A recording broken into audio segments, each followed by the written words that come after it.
전능하신 아버지 하나님 천재 창조주를 믿습니다. 나는 그의 유일하신 아들 우리 주 예수 그리스도를 믿습니다.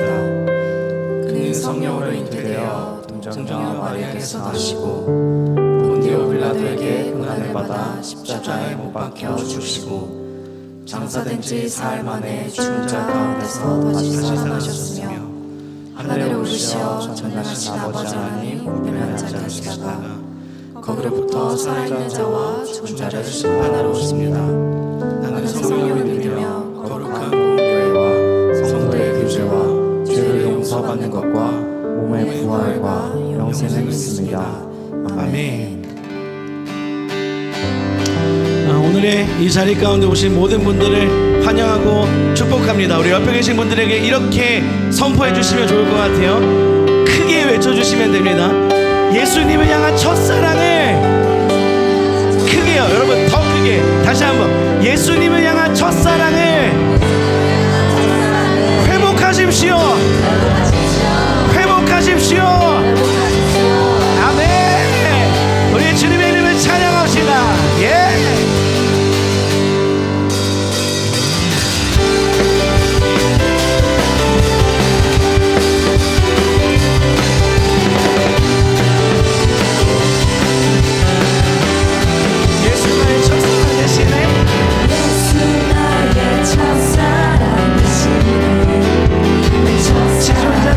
지존자 대신 그리스도 예수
않아도 사랑하시라 오직 선하신 나의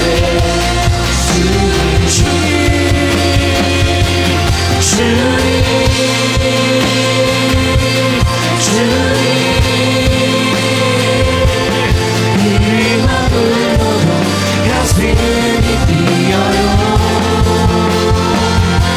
주님 내 주님 주님 곁에 머물고 싶어 세상은 여전히 어둡고 우리 두 눈 가리워 한치 앞길 우리 알 수 없으나 여전히 우리의 곁에서 우리 감싸 안으시는 주님 우리의 시선을 드리리 다시 한번 세상은 여전히 어둡고 우리 두 눈 가리워 한치 앞길 우리 알 수 없으나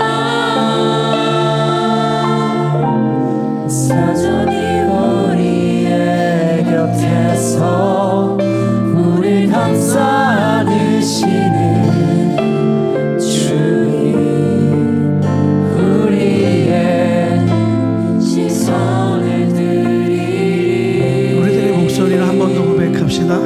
세상은 여전히 어둡고 우리 두 눈 가리워 한치 앞길 우리 알 수 없으나 여전히 우리의 곁에서 우리 감싸 안으시는 주님 우리의 시선을 드리리 아멘. 우리 이 시간 기도할 때에 주님 우리의 모든 시선을 주님께 고정합니다. 우리의 모든 시선을 주님을 바라봅니다. 우리의 문제와 우리의 모든 상황과 우리의 어떠함을 바라보는 것이 아니라 우리가 너무나 사랑하는 주님께 우리의 시선을 고정시킵니다. 내 안에 계신 그 예수님을 향한 그 사랑으로 우리가 주님께로 더욱더 나아가기를 소망합니다. 주님 우리의 걸음을 인도하여 주시옵소서. 또한 주님께로 나아갈 때 문제를 바라보지 않고 주님을 향한 사랑을 붙들고 사랑에 힘입어 사랑으로 용기를 얻어 주님께로 한 발짝 더 나아가는 우리가 되게 하여 주시옵소서. 우리 다 함께 주님의 이름 한번 부르짖고 기도하며 나가겠습니다. 주여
우리를 변함없이 사랑하시는 선하신 주님, 오늘의 예배를 허락해 주심에 감사를 드립니다. 오늘의 예배가 주님 앞에 온전히 나아가며 주님의 사랑 가운데 거하도록 주님 은혜 내려주세요. 끊임없이 우리에게 기회를 주시고 사랑을 베풀어 주시는 주님, 때론 우리가 주님보다 눈앞에 보이는 걱정과 두려움, 다양한 삶의 문제로 그 중심을 잃고 있지는 않았는지 돌아봅니다. 주님의 밝은 빛으로 우리를 조명하여 주시고 그 가운데 우리의 죄된 모습과 그 연약함을 깨닫고 회개하게 해주세요. 청년부 웨이브 공동체를 우리에게 허락해 주신 주님의 은혜에 감사드립니다. 우리가 공동체원을 사랑할 때 신실하신 주님의 사랑 가운데 그 사랑을 베풀게 하시고 우리가 같은 믿음으로 주의 나라를 향해 달려가는 진실한 공동체가 되길 원합니다. 공동체 곳곳에서 섬기는 모든 이들에게 주님의 사랑을 부어주시고 공동체 안의 사역도 세상 가운데 나아가는 사역까지도 주님께 맡겨드리오니 겸손함으로 주님을 경외하며 나아갈 수 있도록 우리의 중심을 지켜주세요. 진실한 사랑의 공동체라는 제목으로 말씀 전하시는 김용균 목사님께 성령님 운행하여 주셔서 우리에게 필요한 말씀을 통해 깨달아 알게 하시고 말씀을 통해 나와 공동체를 향한 주님의 뜻으로 나아가도록 은혜 베풀어 주세요. 우리가 고백하지 못한 세밀한 고백들까지 모두 주님께서 아시는 줄을 믿습니다. 주님 온 마음 다해 사랑합니다. 이 모든 말씀 살아계셔서 지금도 역사하고 계시는 예수 그리스도의 이름으로 기도드렸습니다. 아멘.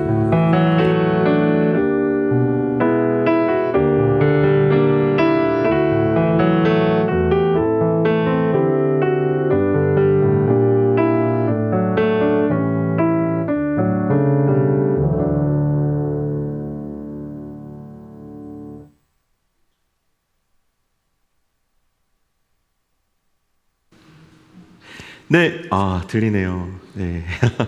예, 제가 큰 소리로 이야기하려고 했는데, 이 시간은, 하나님께 예물 봉헌하는 시간입니다. 그런데 오늘 특별히 우리 새가족 팀에서 오랫동안 이제 마음속에 품고 있었던 소리모아를 준비해서, 하나님 앞에 드리고 여러분과 함께 나누려고 합니다. 우리 새가족 팀에서 준비한 소리모아 하나님께 올려드릴 때 여러분 따뜻한 박수로 환영해 주시면 감사하겠습니다.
등록해 듀오.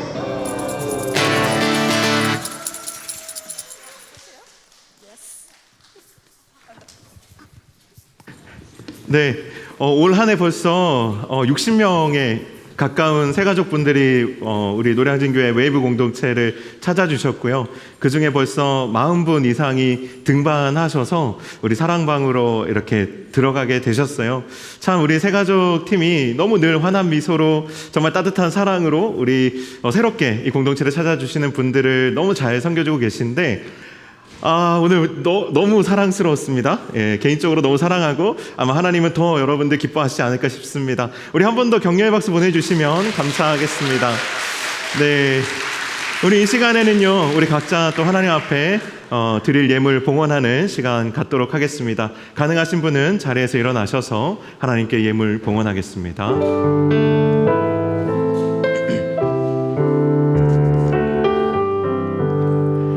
나의 보화 드리니 주여 받아주셔서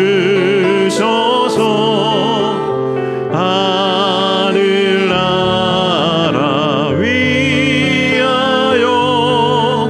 주 뜻대로 쓰소서.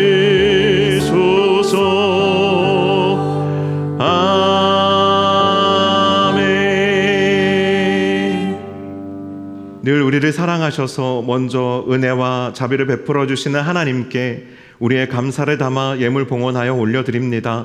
하나님, 우리의 간절한 기도의 제목들을 함께 의탁하여 주님의 손에 올려드리오니 기쁘게 받아주시고 선하게 응답하여 주옵소서. 또한 드려진 이 모든 예물 또한 하나님 기쁘게 받으실 뿐만 아니라 하나님 나라와 잃어버린 영혼들을 위하여 귀하게 쓰이는 물질 되도록 또한 축복하여 주옵소서. 감사드리며 예수님의 이름으로 기도하옵나이다. 아멘.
네, 오늘 간증 영상의 주인공이 제가 누군지 확실히는 모르지만 진심으로 응원합니다. 정말 하나님과 동행하는 기쁨이 날로 더욱 충만하시기를 축복하고요. 우리도 서로 한번 응원의 파이팅을 외쳐주면 좋겠는데요. 응원합니다. 이렇게 서로 한번 인사했으면 좋겠습니다. 내가 응원할게. 응원합니다. 파이팅! 네. 여러분들 너무 분투하면서 하루하루를 살아가고 계신 걸로 제가 알고 있는데, 이 예배가 또 여러분에게 뭔가 한 번 더 주님이 주시는 힘을, 또 파이팅을 경험할 수 있는 귀한 시간이 되시길 축복합니다. 네, 오늘 광고가 여러 가지가 있었는데요. 한 가지 좀 제가 여러분들에게 중점적으로 전달드리고 싶은 내용은요, 이번 이제 다음 달이죠. 9월 22일에 성례주일이 있고요. 우리 교회는 성례주일 때마다 세례와 입교 신청을 받아서 세례 입교를 진행을 합니다. 그래서 여러분들 중에 지난번에 청년부 세례 교육이 있다면 참여하실 의향이 있는지 한번 수요 조사를 했는데요. 한 4-5분 정도가 이렇게 참여할 의향이 있다고 이렇게 표현을 해주셨습니다. 그래서 이번 세례를 앞두고 조금 인텐시브하게 좀 1시간씩 2번에 걸쳐서 세례 교육을 청년부 주관으로 진행을 하려고 하는데요. 여러분들 좀 이번에 세례를 받을 수 있는 여유가 안 되시더라도 교육만큼이라도 먼저 받아두시면 여러분들 원하시는 때에 스케줄 맞을 때 성례주일에 한해서 아마 세례를 받으실 수 있을 겁니다. 그래서 가능하면 이번에 세례 교육을 꼭 받으시면 좋겠고요. 일단은 여러분들이 가장 먼저 하셔야 될 건 뭐냐면, 예배 후에 1층 교회 사무실에서 세례 입교 청원서, 신청서를 작성하는 겁니다. 그렇게 제출해 주시면 세례 교육을 아직 받지 않으신 분들에게 개별로 아마 연락이 갈 겁니다. 교회에서 진행하는 세례 교육에 참여하셨는지 확인할 거고요. 만약에 그렇지 않은 경우에 제가 명단을 취합해서 청년부 세례 교육에 참여하실 수 있도록 안내를 해드릴 텐데, 지금 계획하는 것은 이제 돌아오는 다음 주일 이제 사랑반 끝나고 오후 4시부터 한 5시 정도까지 그렇게 한 2주간을 진행할 예정이에요. 여러분들 참고하시고, 오늘 일단 저한테 목사님 저 세례 받을래요 이렇게 하는 게 아니고 1층 교회 사무실에 가서 세례 입교 청원서를 작성하시는 겁니다. 그렇게 하시면 정식으로 세례 입교 신청이 된 거고, 교육 안 받으신 분들에게는 자연스럽게 연락이 갑니다. 그러니까 여러분 그렇게 알고 신청을 해주시면 감사하겠습니다. 나머지 광고는 주보를 참고하시고요. 이후에 또 임원단 광고를 통해서 여러분들에게 자세한 안내를 드리도록 하겠습니다. 네, 오늘은 진실한 공동체 2번째 시간이고요. 지난주 진실한 믿음의 공동체에 이어서 진실한 사랑의 공동체를 주제로 여러분과 함께 하나님 말씀 나누려고 합니다.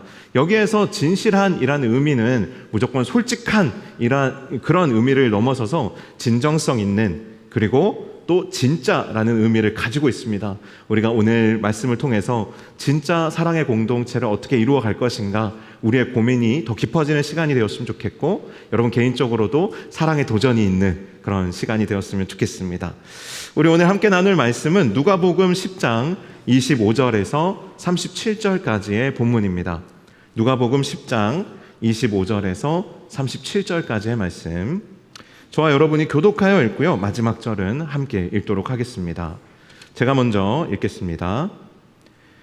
어떤 율법 교사가 일어나 예수를 시험하여 이르되, 선생님, 내가 무엇을 하여야 영생을 얻으리이까?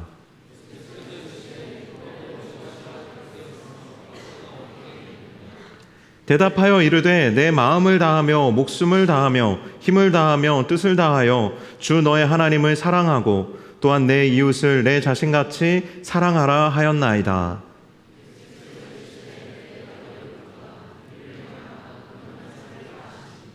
그 사람이 자기를 옳게 보이려고 예수께 여짜오되, 그러면 내 이웃이 누구니이까?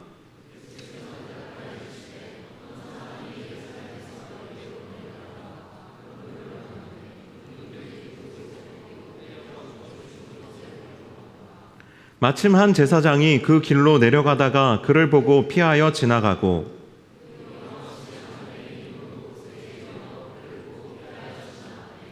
어떤 사마리아 사람은 여행하는 중 거기 이르러 그를 보고 불쌍히 여겨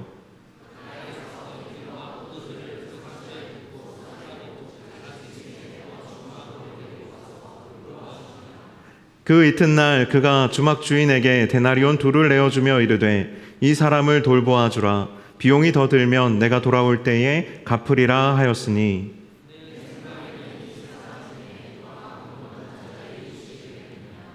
함께 읽겠습니다. 이르되 자비를 베푼 자니이다. 예수께서 이르시되 가서 너도 이와 같이 하라 하시니라. 아멘. 네, 오늘 본문에는 한 율법 교사가 등장합니다. 그는 예수님께 이런 질문을 드리는데요. 선생님, 제가 무엇을 해야 영생을 얻을 수 있겠습니까? 라고 질문합니다. 오늘 본문은 굉장히 특이하게 이 율법의 전문가인 율법 교사가 어떤 목적으로 이 질문을 했는지를 기록해 놓고 있어요. 그러니까 율법 교사의 마음을 사실 우리는 꿰뚫어 보기 어려운데, 이 율법 교사의 마음을 알 수 있는 이유가 이 본문을 기록한 이 기록자가 이 율법 교사의 의도에 대해서 이렇게 써놨다라는 거예요. 뭐라고 써놨죠? 예수님을 시험하기 위해서, 주님을 시험하기 위해서 내가 무엇을 해야 영생을 얻으리까? 이렇게 질문을 했다라는 겁니다. 여러분, 지난주에 혹시 우리가 나눴던 말씀 중에 무엇을 시험해야 되는지에 대한 이야기를 나눴는데 혹시 기억하세요? 우리는 하나님을 시험하는 사람들입니까? 아니면 우리 자신의 믿음을 시험하는 사람들입니까? 우리 자신의 믿음을 시험하는 사람들입니다. 우리는 하나님의 선하신 계획하심을 신뢰하는 사람들이기 때문에 하나님을 시험하지 않고 우리 자신의 믿음을 시험하며 하나님의 선하신 계획하심을 신뢰하고 따라가는 사람들이라는 거예요. 그런데 하나님을 시험하는 사람들의 특징이 있어요. 뭐냐면 내가 무엇을 더 얻을까? 무엇을 더 받을까? 어떻게 하면 내 인생이 잘 될 수 있을까? 이런 고민들만 하는 사람들은 하나님을 계속해서 시험하고 실험할 수밖에 없습니다. 하지만 내가 이미 하나님께 받은 은혜가 충만하기 때문에 내가 주를 위해서 무엇을 할까? 내가 주님을 위해서 무엇을 드릴까? 이것을 고민하는 사람들은 하나님을 시험하는 것이 아니라 오히려 우리 자신의 믿음의 시험을 받기를 즐거워합니다. 벌써부터 차이가 나는 겁니다. 주님의 사람들, 하나님을 믿는 하나님의 자녀들과 아직 하나님을 제대로 알지 못하는 사람들이 이렇게 차이가 나는 것이죠. 예수님께서는 이 율법교사의 질문에 바로 대답하지 않으시고 오히려 질문에 질문으로 응답하십니다. 성경이 뭐라고 말하고 너는 그것에 대해서 어떻게 이해하느냐? 그러자 이 율법교사가 뭐라고 대답하냐면 하나님을 사랑하고 이웃을 내 자신같이 사랑하는 것입니다. 이렇게 대답해요. 그리고 나서는 예수님께 또다시 질문합니다. 그러면 내 이웃이 누구입니까? 이렇게 물어요. 이번에는 이 나레이터라고 하는데 이 성경을 기록한 사람이 의도를 이렇게 말합니다. 자기를 옳게 보이기 위해서. 율법교사가 말하는 거는 지금 질문하는 요지는 뭐냐면 할라카라는 이 유대적 가르침이에요. 이거 뭐냐면 이 율법을 우리의 삶에 그대로 적용하는 것이 굉장히 애매하고 복잡하기 때문에 이것을 정의 내려주는 그런 유대의 어떤 유대교의 가르침들이 있는데 그것이 할라카예요. 그러니까 예수님의 권위를 지금 시험하고 그리고 예수님께 더 깊은 질문을 통해서 예수님이 맞는지 틀리는지 아니면 자기보다 더 수준이 있는지 아닌지를 지금 시험하고 또 거기에 대응하는 자신의 모습을 통해서 자기가 예수님보다 더 우위에 있다는 것을 지금 보여주고 싶은 거예요.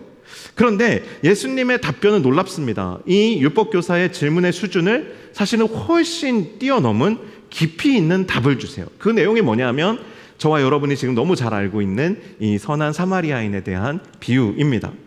오늘 본문에서 예수님은 질문을 뛰어넘는 답을 주시는데 그 이유는요, 이 율법교사의 질문이 잘못되었기 때문이에요. 내가 무엇을 하여야 영생을 얻으리까? 여러분, 무엇을 하면 영생을 얻을 수 있죠? 이미 여러분도 잘 알고 계시겠지만 우리 인간의 어떠한 노력도, 우리 인간이 갖출 수 있는 어떠한 신분이나 자격도 우리가 영생을 얻을 수 있는 조건이 될 수 있는 것은 없어요. 그러니 이 율법교사의 질문은 처음부터 뭔가 지금 잘못되어 있는 것입니다. 율법교사가 예수님의 그 맞받아친 질문에 대해서 대답한 하나님을 사랑하고 내 이웃을 내 몸과 같이 사랑하는 것입니다. 이렇게 말한 이것도 율법교사가 말하는 사랑도 사실은 영생을 얻기 위한 조건은 아니라는 거예요. 그래서 예수님은 질문을 아예 바꾸어 버리십니다. 강도 만난 자를 도운 선한 사마리아인의 이야기를 통해서 어떤 사람이 영생을 얻을 수 있는가에 대한 답을 주시는 게 아니라 이 선한 사마리아인 이야기를 통해서 이미 영생을 소유한 사람이 다른 사람들을 어떻게 사랑하는가, 이것을 지금 보여주고 계시다라는 거예요. 예수님 질문을 완전히 바꾸어 버리세요. 어떻게 하면 영생을 얻을 수 있습니까? 라는 질문을 이미 영생을 얻은 사람은 어떻게 사랑하는가? 라는 질문으로 바꾸어서 답을 주신다라는 거예요. 이 율법교사가 한 질문을 좀 유치하지만 쉬운 질문으로 바꾸면 짝사랑하는 사람과 결혼에 성공하려면 어떻게 해야 되나요? 라는 질문하고 지금 같은 질문을 하는 거예요. 내가 복이신 하나님을 소유하려면 어떻게 해야 됩니까? 내가 어떻게 하면 영생을 얻을 수 있습니까? 이 말이 뭐냐면 복이신 하나님을 내가 어떻게 하면 소유할 수 있느냐라는 거예요. 그런데 이걸 더 쉽게 바꾸면 뭐가 돼요? 내가 짝사랑하는 그 사람과 내가 결혼하려면 내가 어떻게 하면 됩니까? 라고 질문을 했어요. 너는 어떻게 생각하니? 라고 예수님이 물었는데 이 율법교사의 답은 쉽게 바꾸면 이런 거예요. 아내를 목숨처럼 사랑하고 아내와 결혼해서 낳은 자식을 내 몸처럼 사랑해야 됩니다. 지금 어떻게 하면 짝사랑하는 사람과 결혼할 수 있나요? 라는 질문에 본인 스스로 넌 어떻게 생각하니? 라고 했더니 그 사람을 목숨처럼 사랑하고 그 사람하고 낳은 자식을 내 몸처럼 사랑하면 됩니다. 이렇게 지금 대답한 거예요. 지금 중간에 아주 중요한 전제 하나가 지금 빠졌어요. 뭐죠? 일단 짝사랑하는 사람과 결혼해야 되는 거예요. 결혼해야 그 뒤에 정답이 될 수 있는 거예요. 그러니까 율법교사가 지금 성경에 있는 말을 그대로 잘 읊었지만 그 율법교사의 질문과 답이 부분적으로 각각은 맞지만 그것을 이어놓고 보면 서로 사맞지 않는다는 거예요. 맞아떨어지지 않는다라는 거예요. 예수님은 질문을 완전히 바꾸어 버리시는 것이죠. 누군가를 우리가 사랑해야지만, 우리가 진실한 사랑의 공동체를 만들어야지만 하나님이 우리를 인정해 주시고 우리를 구원해 주시고 우리로 그 사랑을 누리게 해주시는 것이 아니라 우리가 이미 하나님의 자녀가 되었기 때문에 우리는 그런 공동체를 이룰 수밖에 없다라는 이야기를 오늘 예수님께서는 이 선한 사마리아인의 본문 속에서 그 사랑으로 이미 하나님의 사랑을 경험하고 그 사랑으로 충만한 자들이 어떻게 사랑하는지를 봐라. 그리고 너도 가서 이와 같이 행하라 라고 말씀하고 계시는 거예요. 우리의 생각의 출발점이 완전히 바뀌어야 된다라는 이야기를 하는 겁니다. 우리가 지금 앞으로 세우고 만들어 가려고 하는 것은 조직이 아니라 공동체예요. 여러분, 뭐라고요? 우리가 만들려고 하는 것은 조직이 아니라 공동체예요. 조직은 왜 만듭니까? 무엇인가 어떤 목표를 달성하고 성취하기 위해서 만드는 게 조직이에요. 어떤 큰 일을 치르기 위해서, 어떤 큰 일을 개최하기 위해서, 그것을 성공시키기 위해서 우리는 회사나 우리의 어떤 삶의 자리에서 TF팀 같은 것들을 만듭니다. 그것을 전담할 팀을 만들어요. 그 목적을 달성하기 위해서. 그런데 우리가 사랑하기 위해서 어떤 TF팀을 만든다면 이런 거예요. 우리는 사랑하기 싫은 사람들을 사랑하도록 하게 만들기 위해서 극단적인 상벌 시스템을 갖춘 TF 조직을 지금 만들려고 하는 거라는 거죠. 우리가 그냥 인위적으로 진실한 사랑의 공동체를 만들려고 하면 이런 모습이 된다는 거예요. 극단적인 상벌을 제시하고 서로 사랑하기를 정말 싫어하는 사람들을 억지로 사랑할 수밖에 없는 환경과 조건을 주면서 그걸 하게 만드는 TF 조직을 만드는 것과 다를 바가 없다라는 거예요. 그게 현실적으로 되기가 얼마나 어렵겠어요. 그런데 지금 예수님이 말씀하시고 성경이 우리에게 말하고자 하는 진실한 사랑의 공동체라는 것은 사랑할 수밖에 없는 조건과 상황을 주고 강력한 상벌을 제시해서 사랑하지 않으면 너 지옥 가, 너는 영생 없어. 그런데 사랑하잖아? 진실된 사랑하잖아? 그럼 넌 천국, 그럼 넌 하나님 나라 누려. 이런 게 지금 아니라는 거예요. 우리가 만들려는 거는 이런 조직이 아니고요, 공동체를 만들려고 하는 거예요.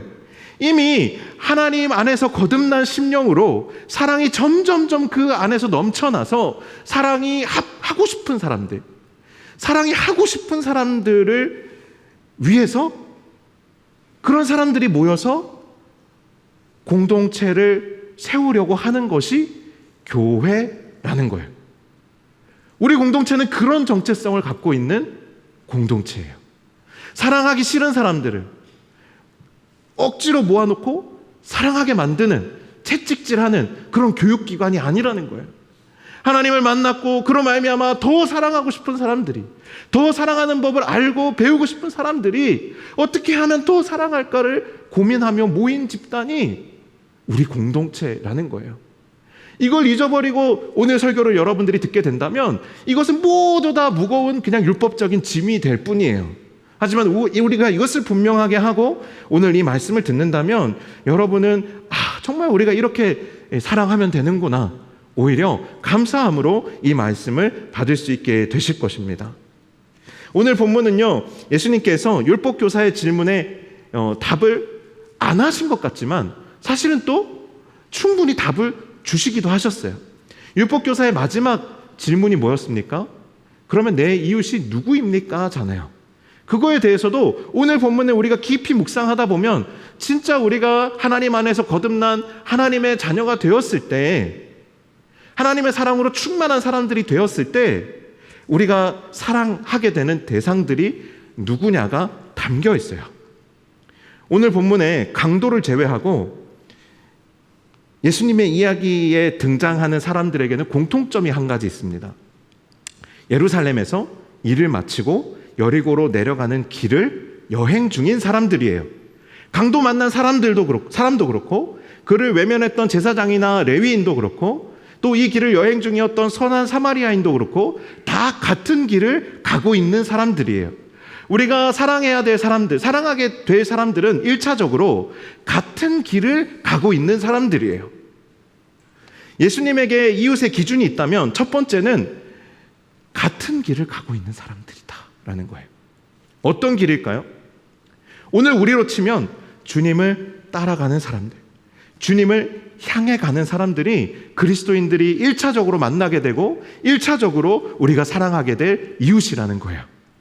그가 유대인이든 사마리아인이든 헬라인이든 야만인이든 상관없습니다. 그가 제사장이든 레위인이든 천한 장사치든 노예든 상관없어요. 예수님은 주님을 따라 주님을 향해 여행하는 사람들, 이들을 영적인 가족으로 묶어주십니다. 그래서 우리가 넘치는 사랑으로 가장 먼저 사랑해야 될 사람들이 있다면, 사랑하게 되는 사람들이 있다면 그는 그리스도 안에서 한 길을 가는, 그리스도 안에서 한 가족이 되어 한 길을 가는 그 사람들을 사랑하면 되는 거예요. 이것이 우리가 할 수 있는 사랑 중에 가장 쉬운 사랑이에요. 그러나 이조차도 쉬운 사랑은 아니에요. 여러분, 유대인들을 보십시오. 그들이 얼마나 동족이 아닌 다른 이방인들을 사랑하지 못했는지를 한번 떠올려 보십시오. 나와 다른 사람들을 그들이 얼마나 사랑하지 못하고 혐오하고 미워하고 증오했는지를 한번 생각해 보십시오. 이것도 사실은 쉬운 사랑은 아닙니다. 나와 신분이 다르고 출신이 다르고 생각이 다르고 기질이 다른 사람을 내가 나와 한 길을 간다, 예수 그리스도를 쫓아간다라는 그 이유 하나만으로 사랑하는 것이 쉬운 일은 아닙니다. 나의 동족이 아닌, 나와 동질적이지 않은 그 사람을 쉽게 가족으로 여기거나 사랑하는 거 쉬운 일은 아니에요. 하지만 그럼에도 불구하고 오늘 본문을 우리가 묵상해보면 1차적으로 우리가 사랑하게 되고 사랑해야 할 대상은 같은 길을 가는 사람들이라는 거예요. 2차적으로 우리가 사랑해야 될 대상이 있다면 오늘 본문에 등장한 강도를 만나 공경에 처한 사람과 같은 부류의 사람들이에요. 쉽게 얘기해 어떤 사람들이냐면 어려움 가운데 있는 사람들이에요. 그는 누군가의 도움이 없이는 살 수 없는 사람인데 제사장과 레위인은 이 강도 만난 자를 외면하고 지나가 버렸어요. 우리는 이렇게 생각할 수 있어요. 에이, 몰라서 그랬겠지. 이미 죽은 줄 알았겠지. 그런데 오늘 본문을 우리가 묵상해 보면 그렇지 않아요. 오늘 본문은 분명히 이 제사장과 레위인에 대해서 이렇게 기록하고 있습니다. 보고 피하여 지나갔다. 그들은 명확히 봤어요. 인식했습니다. 하지만 그들은 피했습니다. 외면했어요.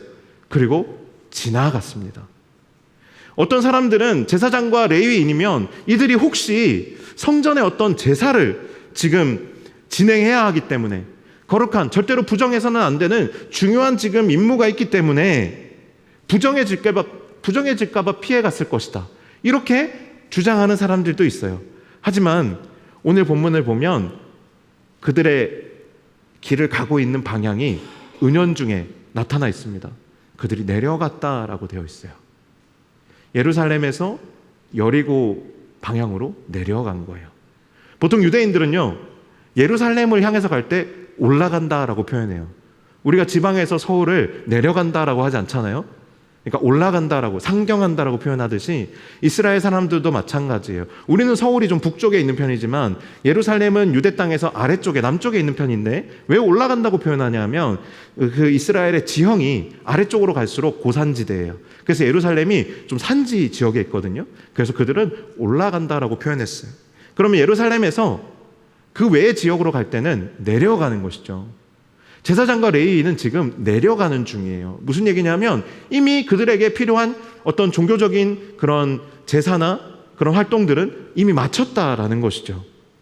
그런데 이들이 그럼에도 불구하고 이 강도 만난 자를 외면하고 보았지만 피하여 지나갔던 이유가 뭘까요? 그것은 이 길이 위험하다는 것을 이 강도 만난 자를 통해서 보고 느꼈기 때문일 거예요. 지금도 강도가 어딘가에 숨어 있을지 모르는 거예요. 저 사람을 보면 분명히 여기는 위험한 곳이에요. 그렇기 때문에 나만 아니면 돼 라는 마음을 가지고 지금 도망가고 있다라는 것이에요. 그런데 여러분 한번 곰곰이 생각해 보십시오. 정말 나만 아니면 됩니까? 오늘 본문에 등장하는 이 사람들은요, 다 같은 길을 가는 사람들이에요. 그 길을 자주 오가는 사람들이에요. 그 길의 여행자들이에요. 누군가 강도를 만났다면 그 일은 남의 일이 아니에요. 나도 언제든지, 나도 얼마든지 똑같이 그렇게 어려움에 처할 수 있고 그 어려움을 겪을 수 있어요. 그가 남이 아니라는 것이죠. 나도 똑같은 어려움을 언제든지 경험할 수 있어요. 어쩌면 이렇게 호소하는 것은 인간적인 호소일지 몰라요. 하지만 우리는 같은 길을 가는 사람들에 대해서 지체의식을 가져야 된다는 거예요. 나만 아니면 돼, 이걸로 끝나는 것이 아니라 저 사람의 아픔이 나의 아픔이 될 수 있다. 그것이 그냥 단순한 동정과 연민이 아니라 실제로 그럴 수 있기 때문에 우리는 지나가다가 어려움을 겪는 동역자들을 볼 때에, 아픔을 겪는 사람들을 볼 때에 절대로 그냥 지나칠 수 없는 것이죠. 그런데 이미 문제는 여기에서부터 인간적인 의지로 쉽게 되는 부분이 아니라는 거예요. 나와 상관없게 느껴지는 사람을 내가 정말 나와 같은 처지의 사람으로 인지하고 그들을 돕고 그들에게 자신을 내어주는 것은 여기 본문에 나와 있는 것처럼 제사장과 레위인도 내지 못하는 용기를 내어야지만 할 수 있는 일이라는 거예요.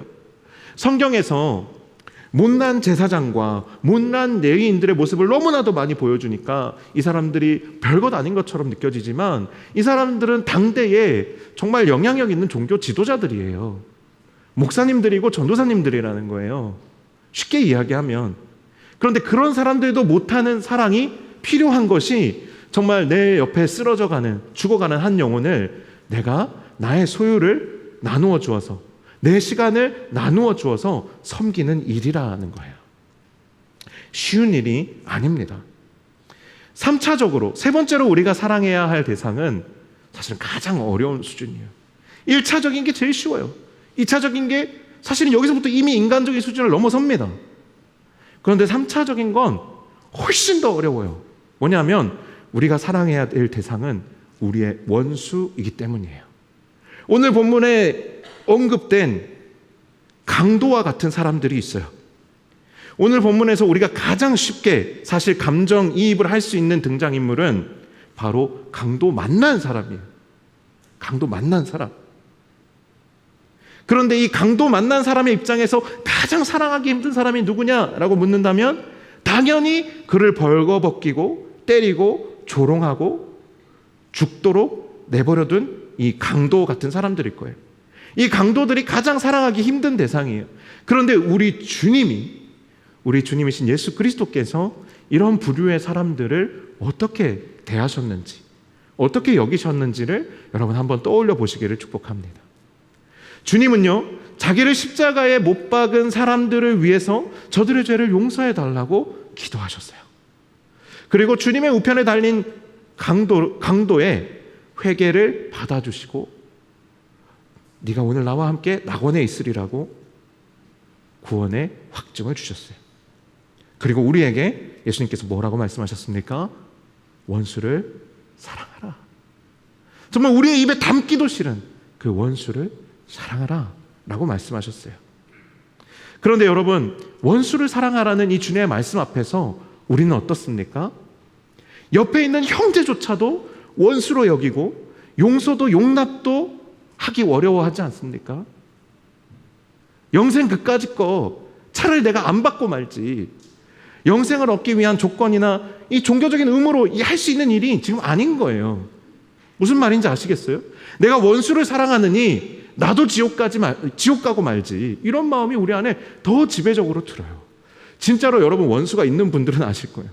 정말로 마음속에 품고 있는 원수가 있으면요, 내가 저 사람을 사랑하고 용납하고 용서하느니 차라리 나도 지옥 간다. 영생 그까짓 거나 필요 없다. 정말 이 정도로 원수를 사랑한다는 것은 정말 어떤 종교적인 의무나 영생을 얻기 위한 조건으로 할 수 있는 일이 절대 아니에요. 그러니 지금 이 율법교사가 말하는, 주님, 어떻게 하면 내가 영생을 얻겠습니까? 하나님을 내 목숨을 다해 사랑하고 내 이웃을 내 몸과 같이 사랑하면 되는 거 아닙니까? 내가 구원받기 위해서 할 수 있는 일이 아니라니까요, 여러분. 여러분, 내가 구원받기 위해서 누군가를 사랑한다고 생각하면 그 절대 할 수 있는 일이 아니에요. 안 하고 말지. 그냥 구원 안 받고 말지. 절대로 원수 사랑할 수 없어요. 원수뿐만이 아니에요. 내 옆에 힘들어 죽어가는 사람, 아무리 죽어가고 불쌍해도 내 목숨보다 귀하게 여기고 그 사람 도울 수 있는 그런 인간 없다라는 거예요. 같은 길을 가고 나와 같은 피를 나눈 형제도 지금 원수가 되는 판에 우리가 누구를 사랑합니까? 누구를 진실로 사랑해서 진실한 사랑의 공동체를 우리가 무슨 수로 어떻게 이루겠냐라는 거예요. 절대로 이룰 수가 없는 거예요. 오늘 예수님이 그래서 우리에게 하시고자 하시는 말씀은 뭐냐면, 결국 모든 사랑의 기초는 너희의 의나 너희의 노력이 아니라 하나님의 사랑으로부터 시작된다라는 이야기를 하는 거예요. 너희가 하나님의 사랑 안에서 거듭나지 아니하고서는 절대로 이 일을 할 수 없다라는 것을 이야기하는 거예요.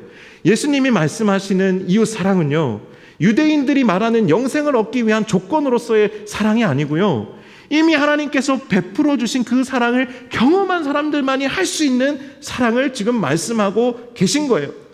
지난주에 언급했던 신실한 하나님의 사랑, 선하신 하나님의 계획, 우리를 반드시 구원하여 주시는 하나님에 대한 경험을 하고 그것을 진실로 믿는 사람들, 이 믿음이 전제되어 있는 사람들만 할 수 있는 사랑이 지금 오늘 아까 이렇게 이야기한 1차, 2차, 3차의 사랑들이에요. 이 믿음이 전제되어 있지 않으면, 이 거듭남이 전제되어 있지 않으면 이로 말미암은 영생, 곧 하나님의 사랑과 은혜를 맛본 그리스도인이 아니고서는 지금 할 수 없는 사랑을 예수님께서 지금 말씀하고 계세요. 이런 의미에서 하나님의 나라, 정말 그 사랑의 나라는 배타적이에요. 거듭나지 않고서는 절대로 경험할 수 없고 절대로 들어갈 수 없어요. 모든 이들에게 열려 있어요. 하나님의 나라는요, 모든 이들에게 열려 있지만 모든 사람이 들어갈 수는 없어요. 모든 사람이 맛볼 수는 없어요. 이미 하나님이 베풀어 주신 신실한 사랑에 대한 확실한 믿음, 그리고 그 사랑에 대한 반응으로서 하나님을 향하는 확실한 사랑이 없으면 못하는 거예요. 그런데 놀랍게도요, 여러분, 이 말을 우리가 거꾸로 뒤집어 볼까요? 지금 굉장히 어려운 말을 제가 한 것 같지만 이 말을 거꾸로 뒤집어 보면요, 우리가 진짜 거듭난 사람이 되면 사랑하지 못할 사람이 지금 없다라는 거예요. 이 말을 뒤집으면 이렇게 되는 거예요. 우리가 진짜로 그 하나님의 사랑을 신뢰하고 하나님의 선하신 계획을 신뢰하고 하나님이 우리의 삶을 구원하시는 분이시라는 것을 우리가 확실히 믿으면, 우리가 진짜 거듭난 사람이 되면 우리가 누군가를 사랑하지 못해서 두려워할 일이 없다라는 거예요. 사랑을 해야 하는 것이 아니라 사랑을 하지 않을 수가 없는 거예요. 사랑하느라 힘들고 괴로운 것보다 사랑하지 않는 것이 오히려 더 괴로워요. 여러분이 사랑하기 위해 용서하고 용납하기 위해 괴로운 거는 당연한 거예요. 하지만 여러분이 정말로 거듭났다면 미워하고 저주하는 것이 사랑하기 위해서 여러분이 힘들고 어려움을 겪는 것보다 훨씬 더 여러분 괴로울 거예요. 우리가 거듭난 사람의 성품을 갖게 되면요, 그러면 우리는 다른 사람을 미워하는 것이 오히려 다른 사람을 사랑하느라 고생하는 것보다 훨씬 더 괴로워져요. 만약에 여러분이 거듭났느냐 거듭나지 않았느냐, 하나님의 사랑을 경험했느냐 경험하지 못했느냐를 알고 싶다면 아마 한번 누군가를 죽도록 미워해 보세요. 그러면 여러분 자신이 죽고 싶을 거예요. 여러분 자신이 오히려 더 괴로울 겁니다. 여러분 진짜로 누군가를 사랑하는 사람들을 보면요, 그 사람들은 너무 하기 싫은데 억지로 하지 않습니다. 하나님께 빚갚는 마음으로 억지로 하지 않아요.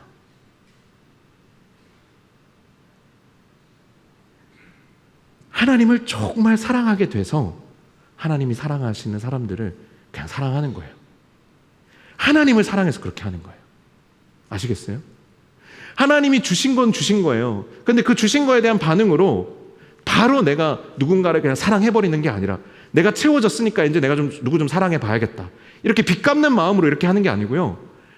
하나님이 나를 사랑해 주시면 내가 하나님을 정말 사랑하게 되거든요. 그럼 하나님을 사랑하게 되면 다른 누군가도 사랑할 수 있게 돼요. 그럼 우리가 누군가를 진짜로 사랑하려고 하면 어떻게 하면 되는가? 선한 사마리아인처럼 하면 돼요. 선한 사마리아인이 어떻게 했는지 아세요? 사랑을 우선했어요. 사랑을 우선했어요. 세 가지 이야기할 거예요. 첫 번째가 사랑을 우선했어요. 공동체를 세우는 데는요, 여러 가지 은사들이 필요해요. 문제는 이 은사들이 서로 충돌한다는 거예요. 공동체를 조화롭게 만드는 데는 여러 가지 기질들이 필요해요. 문제는 이 기질들이 서로 충돌한다는 거예요. 그래서 모든 공동체, 모든 구성원들이 반드시 사모해야 하고 반드시 가져야 할 은사가 있는데, 그것이 뭐냐면 사랑이라고 하는 거예요. 사랑이 없으면 제사장과 레위인처럼 예배를 드리고 은혜를 받고 나서도 오늘 본문의 이들의 모습처럼 자기중심적이고 무정하게 얼마든지 행동할 수 있어요. 큰 사역을 마치고 관계가 깨어져서 다시 보지 않는 일들이 생기죠. 그리고 섬기기를 포기해버리는 일들이 생기죠. 큰 사역을 우리가 잘 감당하려면 여러 가지 아주 중요한 은사들이 많이 필요해요. 그런데 그 일을 잘 마치고 나서 관계가 다 깨지고 섬김의 자리에서 이탈하는 사람들이 생기고, 이건 뭐냐면 사랑의 은사가 없거나 부족하기 때문이에요. 바울은 여러 가지 은사들이 있지만 더욱 큰 은사를 사모하라고 고린도 교인들에게 권면합니다. 여기서 더욱 큰 은사는 사랑이에요. 바울이 사모하라라고 말한 것은 이 은사만큼은 어떤 누군가에게 특별히 주시는 것이 아니라 사모하는 자에게 그 누구라도 구하면 주시기 때문이에요. 누구는 이 사랑의 은사가 있어야 되고 누구는 이 사랑의 은사가 없어도 되는 것이 아니라 우리 서로에게, 우리 모두에게 서로가 서로에게 베풀 수 있는 사랑의 은사가 충만해야 하는 것입니다. 두 번째로 이 선한 사마리아인의 모습을 통해서 우리가 배울 수 있는 사랑의 모양은 먼저 사랑하는 것입니다. 먼저 사랑하는 것. 선한 사마리아인은 먼저 사랑을 베풀었어요. 한 청년이 알바하는 카페에서 처음에는 이제 알바를 하러 갔더니 그 카페 분위기가 너무 서로 전혀 관심이 없더래요. 그냥 각자 자기 일하고 일을 하면서도 그냥 서로에게 관심이 없고 너무 삭막하고 너무 답답하더래요.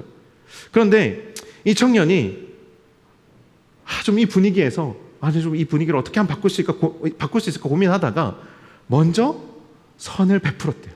먼저 그 사람의 필요를 챙겨주고 그 사람이 하고 있는 일을 도와주고 그 사람이 나중에 수고스럽게 해야 될 일들을 그냥 남몰래 이렇게 살짝 해놓고 그렇게 뭔가 정말 섬기는 마음으로 그렇게 필요를 채워주기 시작했더니 그 삭막했던 그 알바하는 그 카페의 분위기가 바뀌기 시작했다는 거예요. 서로 신뢰가 생기기 시작하고 서로 챙겨주는 분위기가 생기기 시작한 거예요. 분위기가 완전히 바뀌기 시작한 겁니다. 여러분, 우리가 먼저 사랑하기 시작하면 그곳에는 바뀌지 않을 것 같아도, 달라지지 않을 것 같아도 변화가 일어나기 시작하는 것이죠. 우리가 정말로 사랑하기를 원한다면 누군가가 먼저 사랑해 주기를, 누군가가 먼저 표현해 주기를 기다릴 것이 아니라 먼저 사랑하면 되는 거예요. 세 번째로 우리가 선한 사마리아인을 통해서 우리가 어떻게 사랑할까 배울 수 있는 지점이 있다면 그것은 끝까지 사랑하는 것입니다. 끝까지 사랑하는 거예요. 선한 사마리아인은 강도 만난 자를 어떻게 섬겼는지 아세요? 첫 번째, 무조건적으로 섬겼어요. 그는 강도 만난 자의 신분이나 출신, 상황과 환경을 고려하지 않았어요.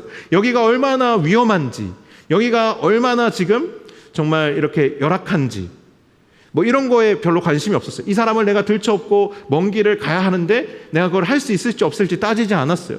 그리고 강도 만난 자가 내가 도와줄 만한 사람인지, 뭐 지체 높은 사람인지, 부자인지, 가난한 사람인지, 아니면 노예인지 이런 거 전부 상관없이 무조건적으로 도왔어요.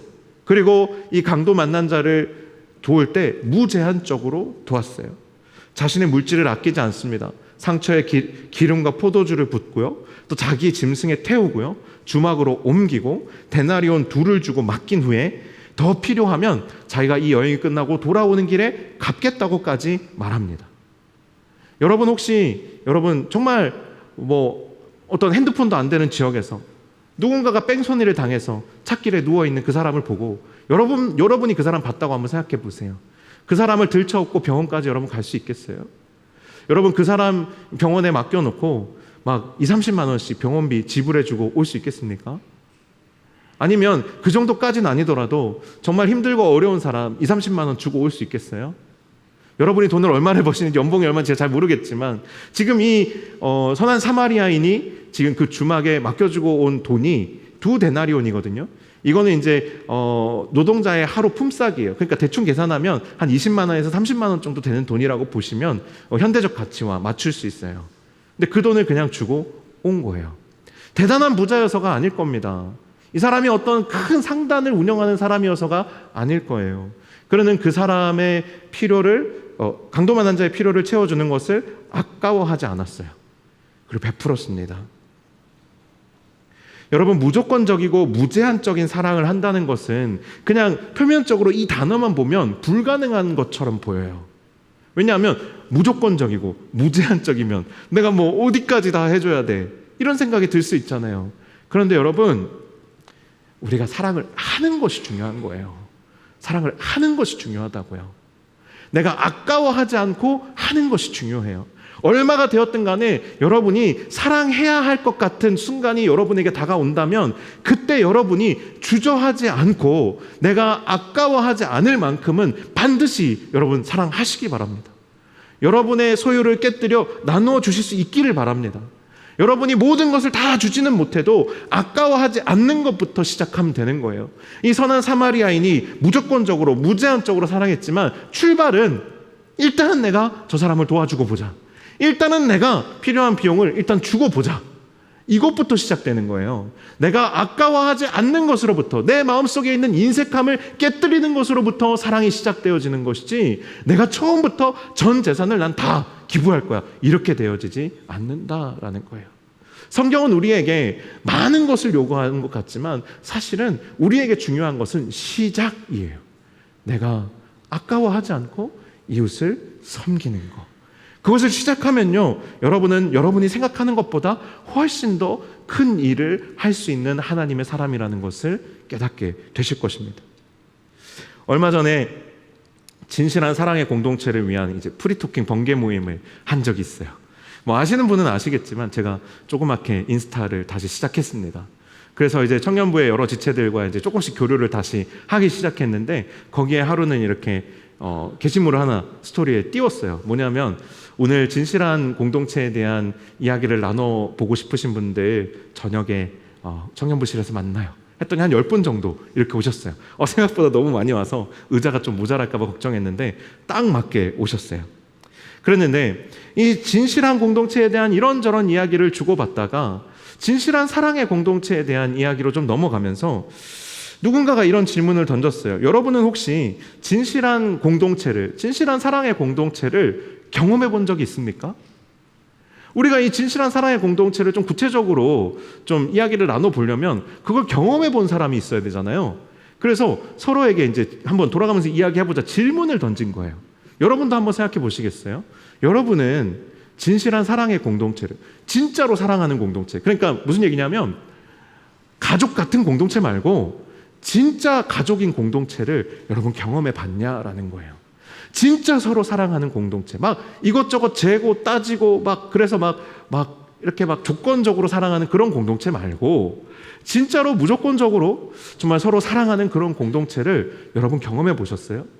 우리 새가족팀 오늘 진짜 막 아름다운 찬양 막 너무 조화로운 악기 막 연주하면서 이렇게 했는데 진실한 사랑의 공동체를 지금 경험하고 있어요? 대답 안 하셔도 돼요. 네, 대답 안 하셔도 돼요. 팀장님 너무 부담 가지시는 것 같은데 여러분은 혹시 경험해 보셨어요? 그 질문을 받는 순간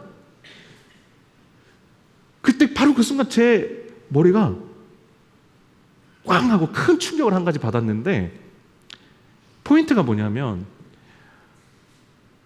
우리가 경험해본 진실한 사랑의 공동체를 떠올릴 때 어떤 장면을 떠올리냐면 내가 사랑받았던 경험을 자꾸 떠올리는 거예요. 우리는 사랑받는 자로서의 정체성을 너무나도 간절하게 추구하고 있는 거죠. 진실한 사랑의 공동체를 떠올릴 때 우리에게는 절대적인 조건이 하나 있는데 내가 그렇게 진실한 사랑을 받아본 경험이 있는가? 여기에서 자꾸 답을 찾으려고 한다라는 거예요. 우리는 하나님 안에서 사랑받는 자로서의 정체성을 갖고 있는 거 분명해요. 맞습니다. 우리 그래서 어렸을 때부터 막 당신은 사랑받기 위해 태어난 사람 이거를 이제 이게 무슨 말인지 어떤 의미인지도 모르고 막 엄청나게 많이 불렀잖아요. 그래서 우리에게 은연중에 무의식적으로 좋은 교회, 좋은 공동체를 생각할 때 전제되는 게 뭐냐면 나를 있는 그대로, 있는 모습 그대로 사랑해주고 용납해주는 공동체. 내가 무슨 잘못, 무슨 죄를 지어도 용서해주고 용납하는 공동체.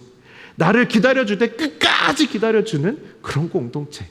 그런 공동체가 진짜 진실한 사랑의 공동체지. 그리고 공동체를 향해서 은연중에 강요합니다. 나를 좀 받아줘. 날 받아줘야 돼. 그래야 너네가 교회지. 너네 그래야 진짜 사랑의 공동체지. 자꾸 이런 방향으로 생각한다라는 거예요. 그런데 여러분 한 가지 우리가 간과하고 있는 것이 있다면 그것은 그리스도인으로서의 우리의 정체성에 아주 중요한 한 부분이 사랑받는 자로서의 정체성인 것은 맞지만 우리가 정말로 거듭났다면 우리의 정체성이 사랑받는 자로서 끝나지 않습니다.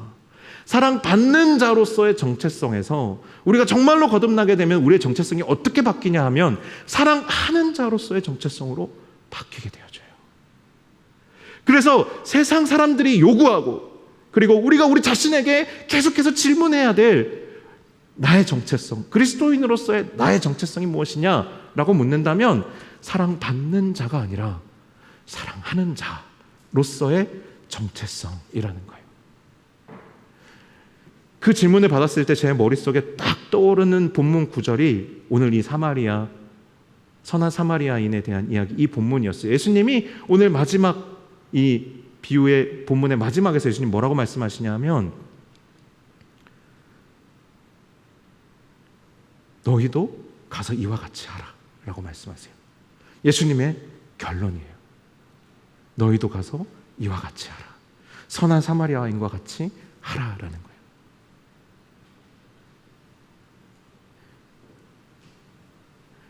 오늘 이 본문의 결론이에요. 우리의 정체성이 무엇입니까?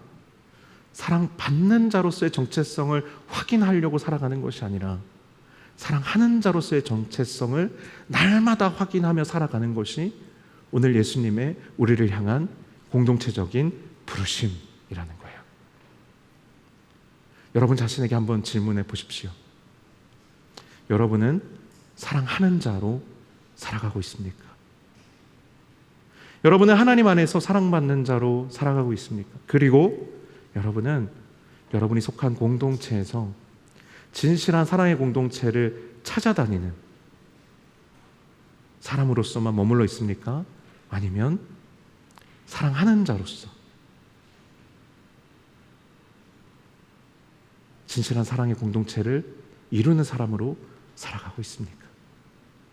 우리 한 1분 정도 같이 묵상하면서 같이 기도하는 시간 가졌으면 좋겠습니다.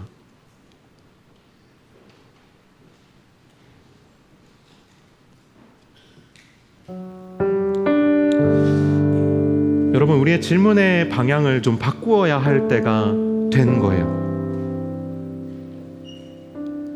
진실한 사랑의 공동체를 경험해 본 적이 있습니까? 라는 질문이 아니라, 여러분은 진실한 사랑의 공동체를 이루기 위해서 사랑해 본 경험이 있습니까? 라고 물어보셔야 되는 거예요. 여러분은 지금 사랑하고 있습니까? 라고 질문해 봐야 되는 거예요. 하나님의 나라는 어디 있냐면요, 내가 사랑받는 곳에 있는 것이 아니고요, 하나님의 나라는 내가 사랑하는 곳에 있어요. 내가 누군가를 사랑하면 거기에 하나님 나라가 있는 거예요. 하나님의 나라를 찾아다닐 필요가 없는 거예요. 하나님의 나라는 내가 사랑하는 곳에 있기 때문에. 여러분이 집에 돌아가서 여러분의 가족을 사랑하면 거기에 하나님의 나라가 있는 것이고, 여러분이 일터에 가서 여러분의 동료를 사랑하면 거기에 하나님의 나라가 있는 거고요. 여러분이 이곳에서 같은 길을 가는 여러분의 이 영적인 가족은 지체들을 여러분이 먼저 사랑하면 이 공동체는 진실한 사랑의 공동체, 하나님의 나라가 되는 거예요.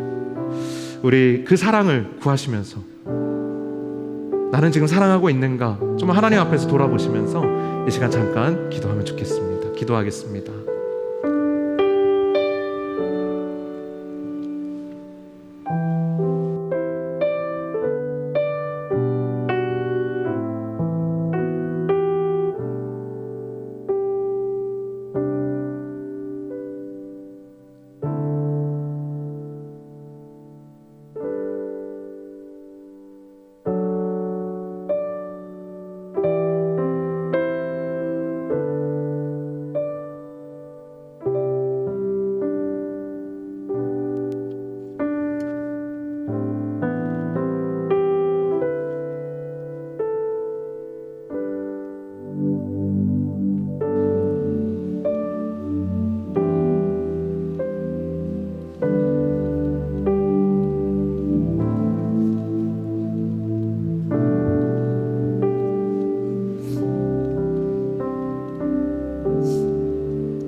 너를 위해 기도해.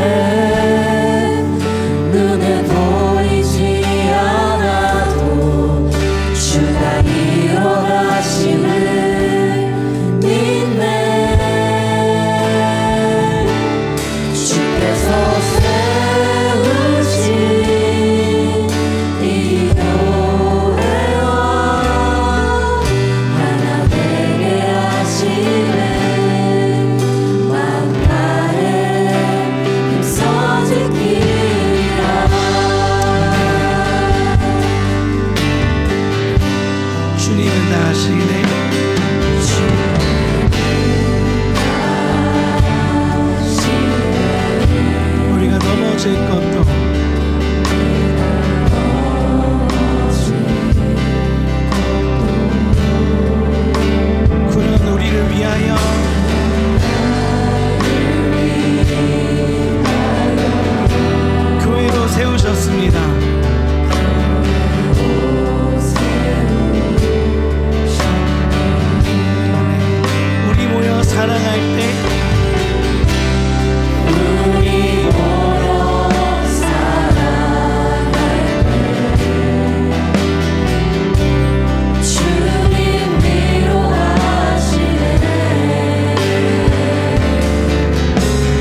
앞뒤로도 좀 바라보시고요. 우리 양옆에 계신 우리 이 길을 함께 걷는 지체들을 향하여 앞뒤로도 좀 사랑의 눈빛으로 바라보시면서 이 교회와 이 하나 되게 교회와 하나 되게 하심을 우리 다시 한번 마음 다해 힘써 지키리라. 여러분 눈을 더 아름답고 너를 위해 기도해. 눈에 보이지 않아도 주가 이뤄가심을 주께서 세우신 이 교회와 세우신 이 교회와 하나 되게 하심을 마음 다해 힘써 지키리라. 우리 정말 마지막으로요. 너를 위해 기도해. 눈에 보이지 않아도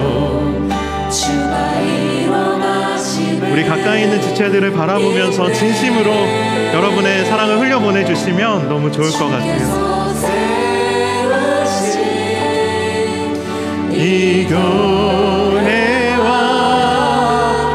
하나 되게 하심을 마음 다해 힘써 지키리라.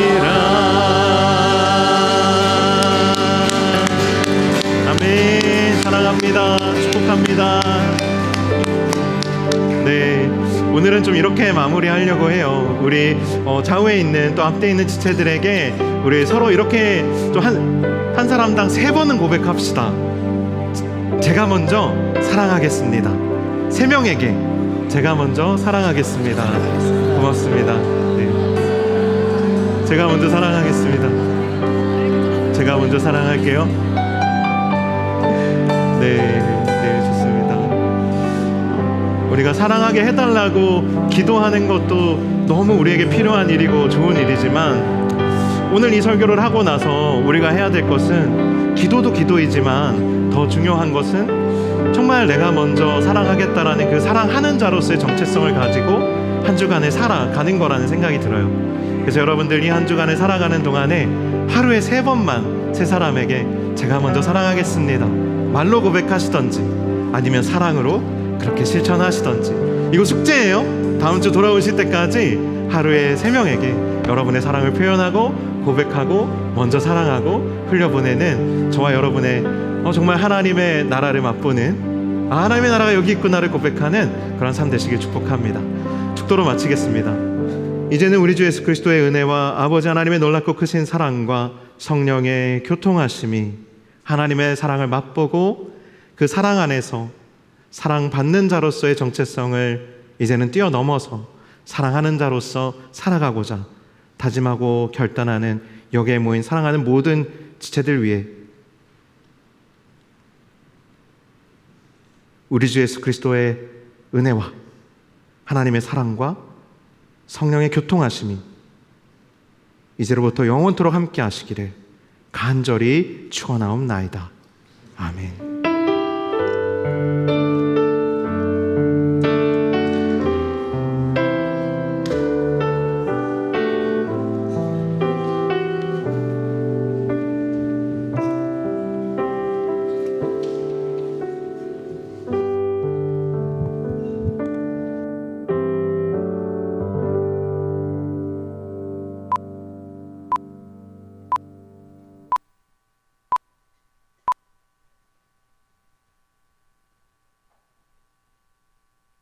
네, 여러분 안녕하세요. 하나님의 방법으로 전 세계의 청소년 청년들이 꿈을 발견하고 실현하고 지속하도록 돕고 있는 최예인입니다. 반갑습니다. 네, 여러분은 꿈이 뭐냐는 질문에 어떻게 답하시겠어요? 누군가는 좋은 대학에 가고 싶어요. 누군가는 좋은 직업을 얻고 싶어요. 누군가는 돈을 많이 벌고 싶어요. 라는 다양한 이야기를 하겠지만 이거 진짜 하나님이 원하시는 게 맞을까요? 제가 브롤스타즈라는 게임을 굉장히 좋아하는데 이 게임에는 80개가 넘는 캐릭터가 나와요. 그런데 그 80개가 넘는 캐릭터 중에서 나만의 진짜 캐릭터를 발견하는 게 꽤나 오랜 시간이 걸리더라고요. 여러분만의 진짜 인생 캐릭터는 과연 무엇일까요? 직업이 13,000개가 넘는다고 하는데 그 많은 직업들 중에서, 그 많은 꿈 중에서 과연 진짜 내 꿈은 무엇일까요? 하나님께서 정말 원하시고 기뻐하시는 그 비전, 또 나를 가장 행복하게 만들어줄 수 있는 나만의 그 비전, 그것에 대한 이야기를 이번에 한번 나눠보려고 합니다. 곧 만나서 함께 이야기 나눴으면 좋겠습니다. 곧 만나요, 여러분.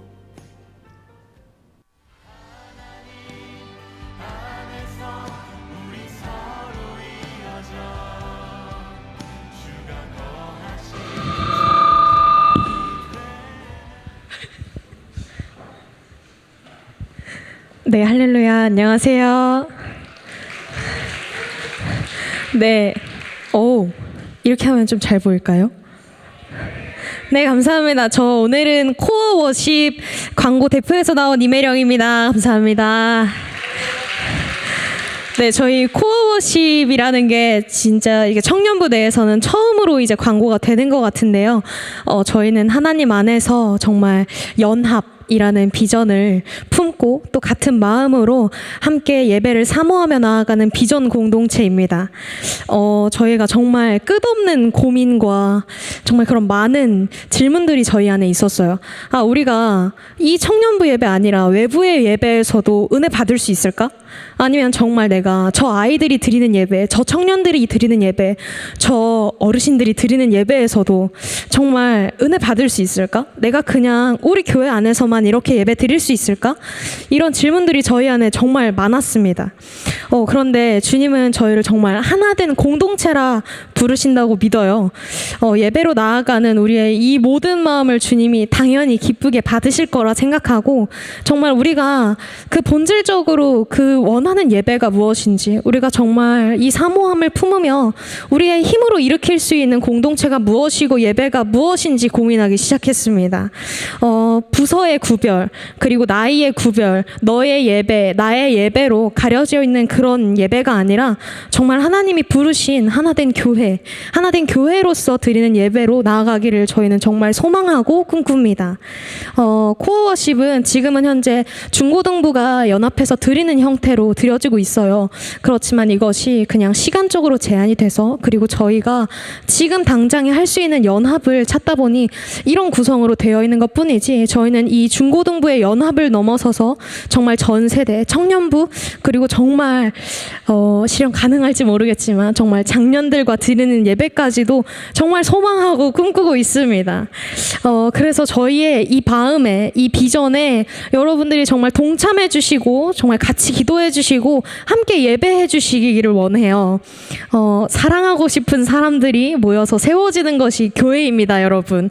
어떻게 더 사랑할까 고민하는 것이 교회라고 하셨습니다. 아멘.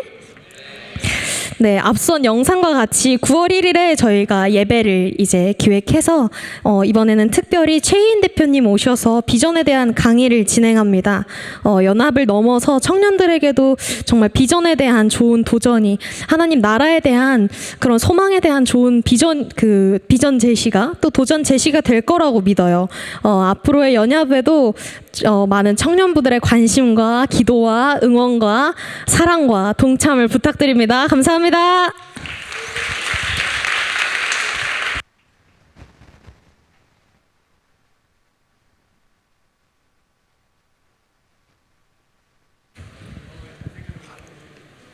네, 반갑습니다. 사랑하는 형제 자매님들, 오늘도 정말 주님이 우리를 사랑하는 것처럼 맑고 화창한 오늘입니다.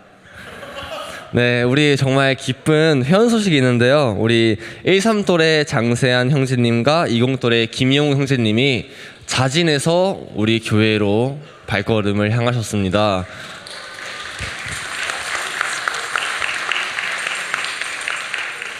네, 감사합니다.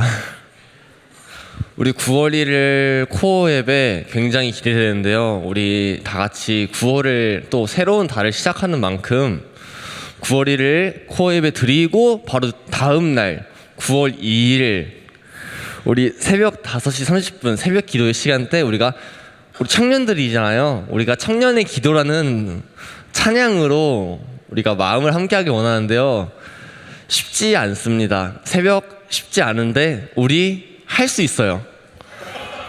믿음으로 선포하며 나아갔을 때 우리의 기도가 이루어진 게 지금까지 많습니다. 우리 수련리도 다 같이 엄청 많이 왔고 산상 집회도 엄청 많이 왔어요.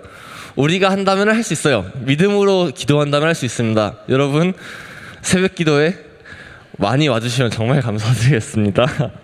예, 그리고 드디어 2024년 하반기 제자대학이 시작됩니다. 양육반과 또 제자반, 이게 엄청 은혜의 시간이거든요. 사랑하는 공동체와 더욱 깊은 나눔과 더욱 많은 기도로 내 신앙적인 성장을 할 수 있는 그런 시간입니다, 여러분들.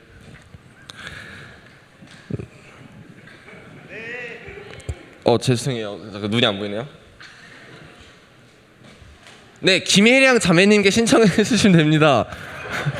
죄송합니다. 제가 라식을 해가지고. 예, 그리고 우리 다락방 팀이 아직 체험판이 있는데 매주 목요일 19시 30분 드림랜드에서 우리가 기도의 시간이 있습니다. 내가 요즘 기도가 부족하다, 내가 요즘 삶이 힘들다 하신 분들은 오셔서 많이 와서 기도해 주시면 정말 감사하겠습니다. 그리고 정말 마지막으로 드디어 9월 8일 우리 사랑하는 공동체 함께하는 또래 모임이 있습니다.